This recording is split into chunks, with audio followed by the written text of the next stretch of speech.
pemirsa, setelah peristirahatan sejenak ini, akhirnya kembali lagi di kampus Newsroom, belajar serius dikemas ala berita, bersama saya, Zikra Aulia Fani. Baik pemirsa, pada pertemuan mata kuliah Teknik Reportase dan Investigasi Berita kali ini sedikit berbeda karena dosen tidak menyampaikan materi secara langsung, melainkan materi pada pertemuan kali ini disampaikan oleh presentator dari mahasiswa KPI 5D. Sebelum itu, kami juga menyaksikan praktik reportase atau praktik pembawaan berita dari perwakilan kelompok kelas KPI 5D.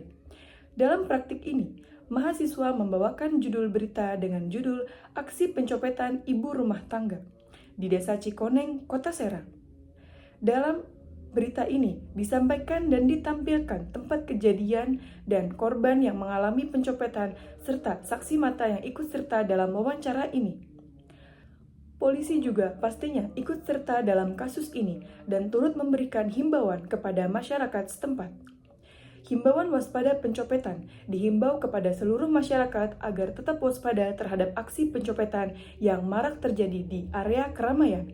Selalu jaga barang berharga seperti dompet, ponsel, dan tas.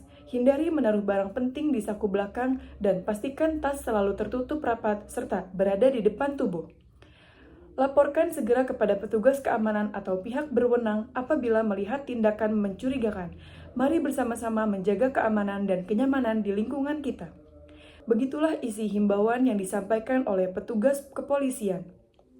Baik pemirsa, setelah kami menyaksikan praktik reportase atau pembawaan berita ini, kami juga menyaksikan dan menyimak materi dari presentator kelas kami.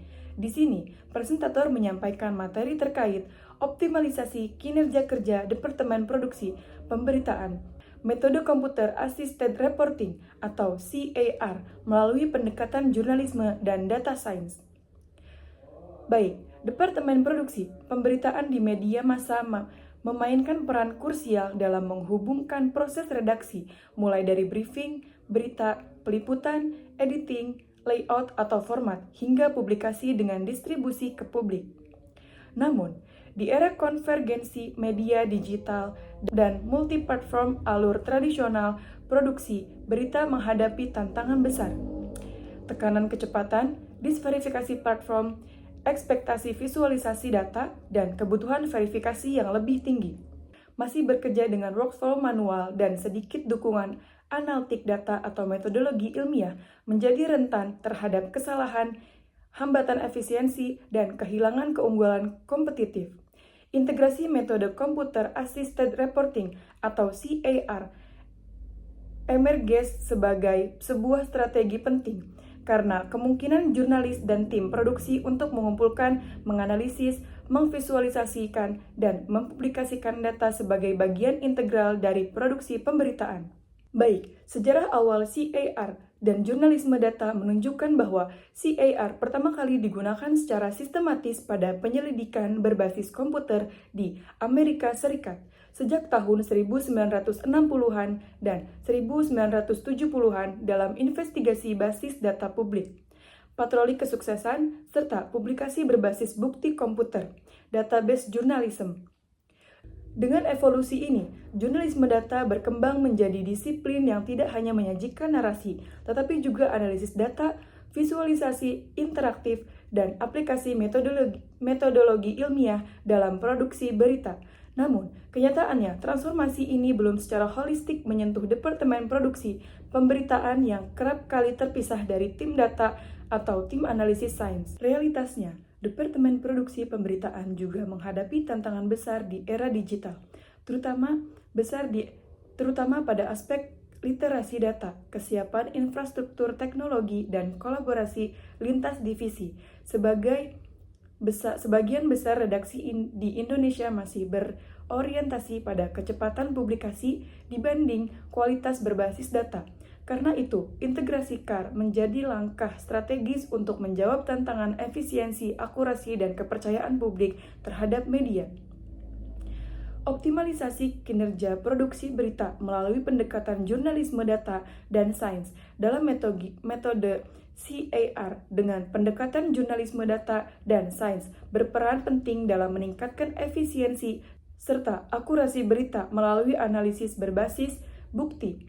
Dengan dukungan perangkat analitik dan visualisasi data, proses produksi berita menjadi lebih cepat terukur dalam ilmiah. Hal ini juga menumbuhkan budaya kerja berbasis riset dan verifikasi yang memperkuat kredibilitas redaksi. Pendekatan jurnalisme data dan sains berperan penting dalam meningkatkan efisiensi serta akurasi berita melalui analisis berbasis bukti. Hal ini juga menumbuhkan budaya kerja berbasis riset dan verifikasi yang memperkuat kredibilitas redaksi. Model manajemen redaksi berbasis CAR dan jurnalisme data, model manajemen redaksi modern menuntut integrasi antar tim data, redaksi, dan produksi. CAR dapat membantu menciptakan sistem kerja kolaboratif di mana proses pengumpulan, analisis, dan penyajian data berjalan dengan lancar. Dalam konteks media Islam, model ini harus disertai kebijakan redaksional yang mendukung open data, riset, kolaboratif, serta penerapan prinsip itikon, profesionalisme dan amanah, tanggung jawab moral. Faktor-faktor penentu keberhasilan penerapan CAR dengan terpercaya, keberhasilan penerapan CAR dipengaruhi oleh 4 faktor utama: kompetensi sumber daya, manusia, ketersediaan teknologi, dukungan kebijakan redaksional, dan budaya organisasi yang terbuka terhadap inovasi digital, pelatihan literasi data, dan pengembangan. Baik pemirsa, mungkin hanya itu yang dapat saya sampaikan pada pertemuan kali ini. Terima kasih dan sampai jumpa di pertemuan selanjutnya.